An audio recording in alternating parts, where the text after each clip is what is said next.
This is how this generation of the WRX should have been from the start. Meet the TS Spec B, the new range-topping version available in the WRX lineup with a manual transmission as standard, adaptive suspension for the first time with a manual gearbox, and plenty of extras to make it look a bit more special. I'll tell you all about it and the other versions of the WRX in this review, so stay tuned, and if you haven't already, please subscribe and ring that bell. We're going to talk alternatives too. Let's get to it.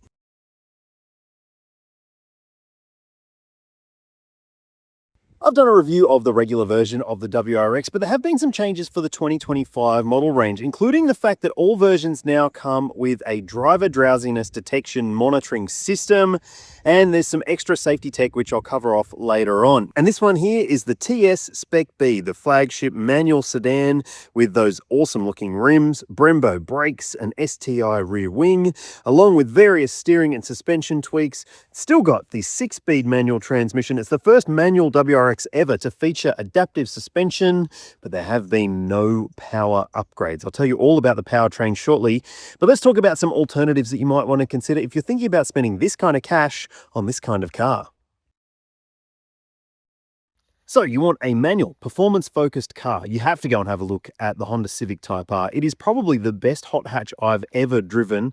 I've driven it on the road and on the track, and I am so impressed by the depth of capability of the Civic Type R. It can be comfortable when you want it to be, and it can be an absolute manic machine when you need it to. And let me tell you, that 6-speed manual is one of the slinkiest transmissions on the planet. I bloody love the Civic Type R, and I think it's worth the money, even though it is very, very expensive compared to something like this, and even more expensive compared to something like the Hyundai i30N sedan. Now, the N sedan is a really impressive piece of kit. It has heaps of drama, heaps of theatre, heaps of speed, and heaps of power as well. And it's comfy and spacious and roomy and comfortable when you need it to be as well. So it could be another fantastic choice if you're thinking about a vehicle like this, especially if you're looking for a sedan. But if you're not into the whole idea of a sedan or a wagon or a hatchback, you want something a bit more high riding and crossover-y, you should definitely have a look at the Cupra 4 Mentor, because in the top spec version of that lineup, you're getting that higher riding position, but also some seriously lovely luxurious interior finishes and a really nice exterior look, and a Volkswagen Golf R spec 2-litre turbo petrol engine with all-wheel drive, and plenty of performance, but also plenty of panache to the way that it drives. There's an updated version of the Formentor coming soon. I've done a review of it. You can find a link in the description for that, and also my other Formentor review, and also reviews of all the cars I just mentioned, so you can make up your own mind as to which one might be the right car for you. Have you say in the comments? I'd love to hear from you. Okay, so this one, as I've said, is the TS Spec B. I am in love with these wheels, people. I think they look so good, and it finally looks how it should have looked from the beginning, in my opinion. Now, I still am a bit of a fan of those black finished skirts. I know there are people out there who don't like them, and there's even people out there who have changed them to be color coded, and it does look pretty sick when it's color coded, I've got to say.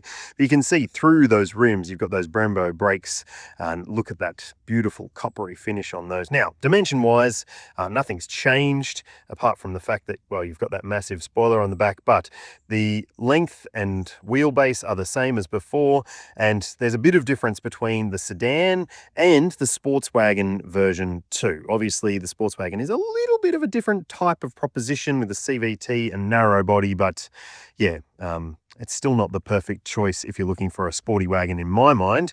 But let's talk about cargo capacity, because there is something to consider here, and it's not the fact that that is a very handy shelf to rest things on. Don't do that, you'll wreck the paint. Let's have a look in the boot.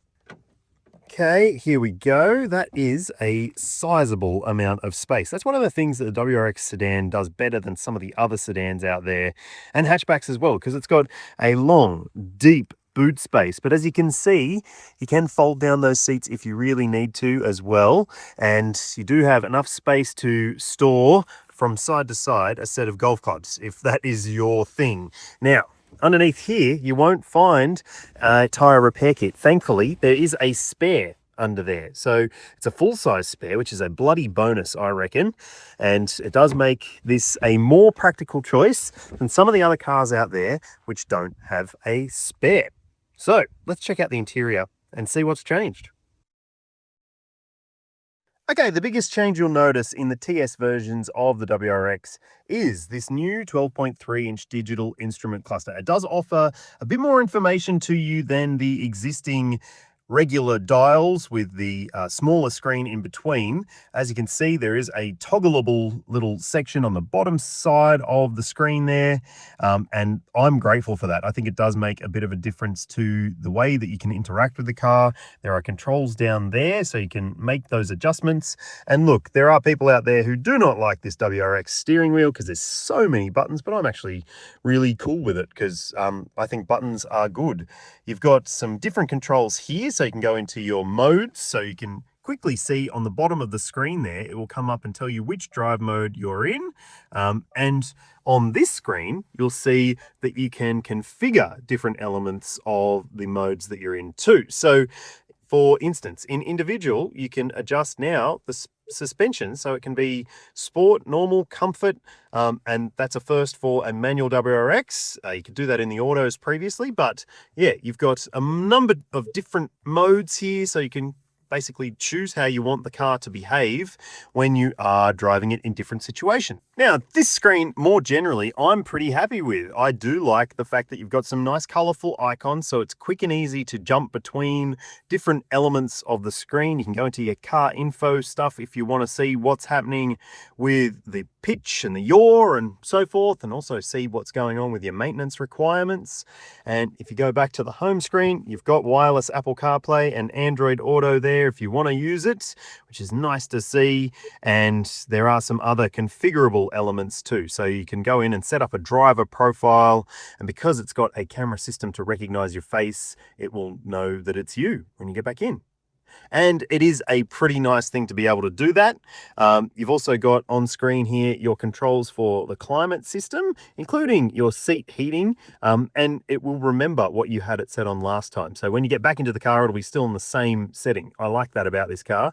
You've also got all your climate stuff on the screen, so the adjustments have to be done on the screen for the most part, at least. You've got toggles on the side for doing temperature, but if you want to do fan, that's on screen. So that is, maybe a little bit annoying. And also the recirc button is on screen as well. So you have to go up there and press it there. So yeah, some things to get used to, but you will get used to them. You've still got volume and tuning dials, like that about it. And you've also got some nice stitching elements on the dashboard. And I think it still looks like a pretty nice place to sit, I've got to say. You get the STI logo on the steering wheel, and you've got these new STI Recaro seats. They are super duper comfy, heated, as I said, manually adjustable, so you can really get into the right position for the passenger at least.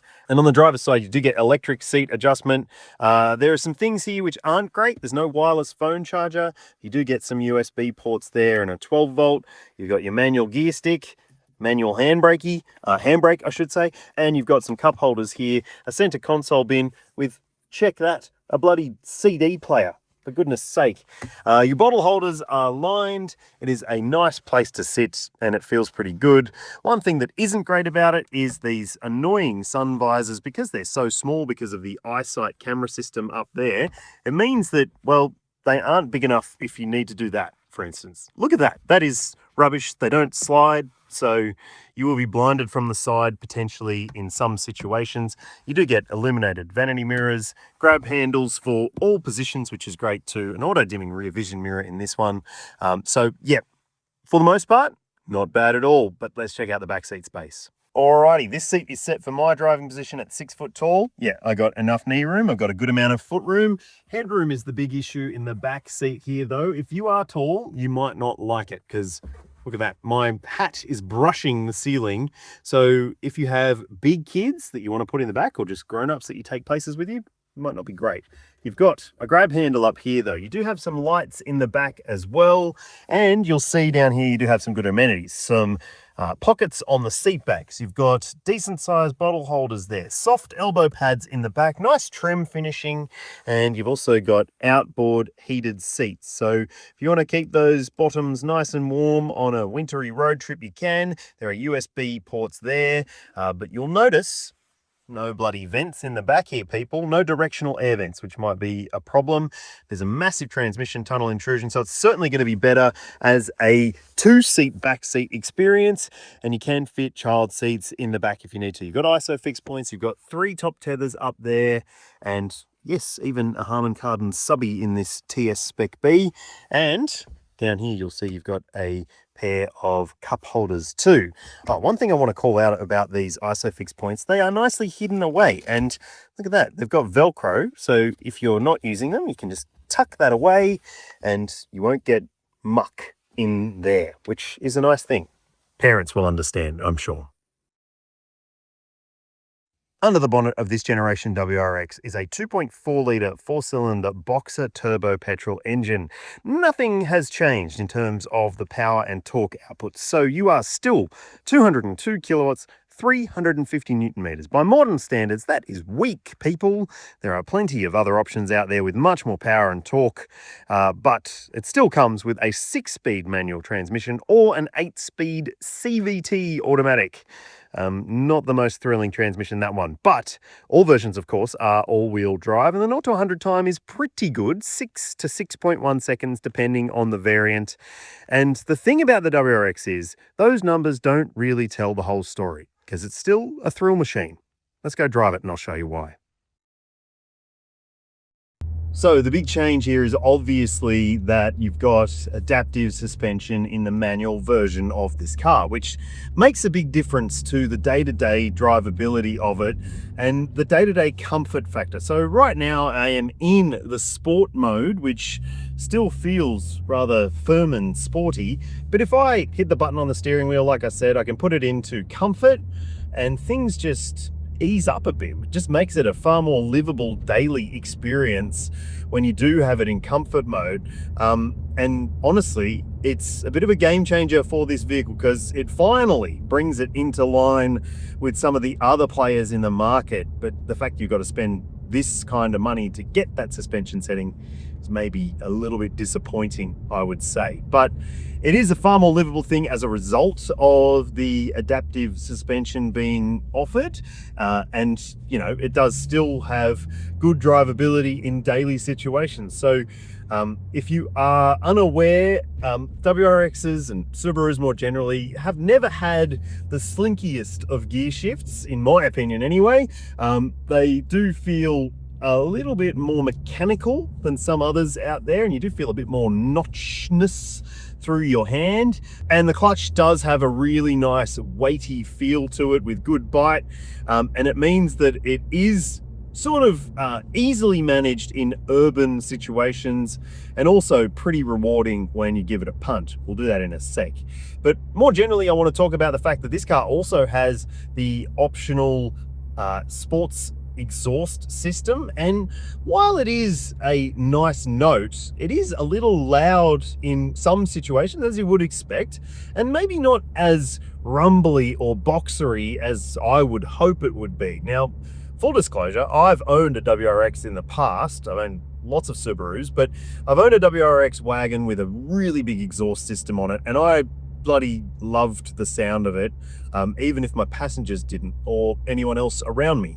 But I do think that this is maybe still a little bit sedate for someone who's looking for something like a i30N experience with lots of pop, crackle and silly business. This one might not be the exhaust that will do it for you, I would say. It's not like a bimodal or anything, it's just there all the time, and that's also another consideration, because in comfort mode it would be great if it shut that up a little bit, honestly, especially if you've got a cranky kid in the back, as I did earlier this week. Now, let's talk more generally about the drivability of it. Of course, it is an all-wheel drive, and it does have an easy amount of traction and grip, so you just fly. When you put your foot down, it just flies. It's really, really speedy. This engine is awesome. In my opinion, I bloody love this engine, even though, as I said, it doesn't have the most power and torque in this segment. It's just a real lovely thing to drive. Now, we're going to go do a bit more joyful driving in a sec. Now, It's maybe not as razor sharp at the front axle as some others, being all-wheel drive. You do get a bit of understeer to contend with, but honestly, those tires are working hard. The traction control system's working hard too, I've got to say. This is, yeah, if you don't think you'll be able to get your thrills in a WRX, you can hear from my voice, it's pretty firm. You will be able to get your thrills. This is a fun car, people. Don't discount it by those numbers, because then you'd be missing out on a very, very compelling thing to drive. There are some things that you might not like about this car, including the lane keeping assistance tech. If you don't want it on, you have to turn it off through the screen every single time you drive the car, which is a bit annoying. As well as that lane keeping assistance technology, there's also plenty of other safety tech, including a driver monitoring camera system, but thankfully it isn't frustrating like some other cars, and I do appreciate that about it. And you do have a speed sign recognition system, but it doesn't bing and bong to give you the shits, because, hey, sometimes those speed sign systems get it wrong, and thankfully this one doesn't get on your nerves. I like that about it. Just one other consideration though, if you are thinking about this car as a commuter, or you know that you'll be doing a lot of high speed driving on highways, it does get very loud in here once your speed gets up to highway pace. I'm doing 100 right now, and yep, it's already getting pretty loud in here. 110 or more, and you might find that it gets to be pretty deafening, especially if it's a coarse chip surface, as we see on so many roads around Australia. All right, let's talk about fuel consumption, because there are some considerations when it comes to this car. And look, I don't think that the fact that the CVT automatic version is significantly better on juice is going to sway your decision. If you are after a manual WRX, there's no way you're going to bloody consider a CVT one. But look, the numbers are there in case you want to see them. And if you're wondering what I've seen over this test, which has been a week long, and I've done a mix of driving, including maybe a bit more enthusiastic stuff than usual, but I've seen a pretty good number. You'll see that number on your screen. I think that's okay for a performance-focused car like this. Just be mindful though, it doesn't have the biggest fuel tank, so you might not get as many Ks from a tank as you might hope, and it needs premium juice as well. So yeah, it's not going to be the cheapest thing to run, but hey, I think you know that if you're thinking about a WRX.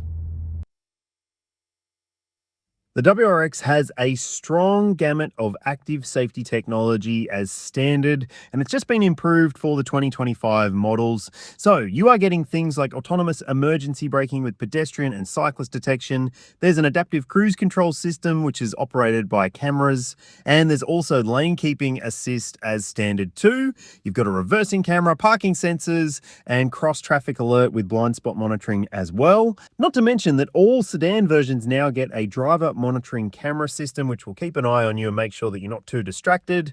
And thankfully, it's not too annoying, and that's good to see.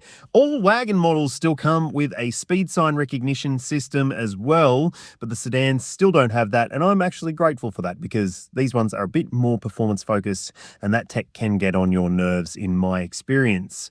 And there's still some things that I like to turn off every single time I drive the car, like the emergency lane keeping and the lane keeping adjustment system, but still, I do think that this is a decent offering when it comes to the safety spec. And when it comes to the airbag count, you've got 8 dual front, driver's knee, front side, a front center airbag to prevent head clashes, and curtain coverage for both rows of seats. Subaru offers a 5-year unlimited kilometre warranty for its model range, and that is okay by class standards. There's also a 5-year capped price servicing plan available. The servicing intervals are every 12 months and 15,000 Ks, so yep, that capped price plan is 5 years, 75,000, and you'll see the average price for both the manual and the automatic versions on your screen now. Plus, there's 5 years of roadside assistance included as well. So the ownership stuff seems to tick the box. I guess if you're going to hang on to your WRX for a longer period of time, you might see some higher costs, because that's, you know, typically what happens with WRXs. 100,000 Ks plus is when they start to cost you money. There's a number of performance-focused vehicles that you could choose instead of a WRX, but if you're a Subaru person, you'll understand that this still holds a special spot in the Australian automotive industry, and this Spec B version is really enticing. I love it.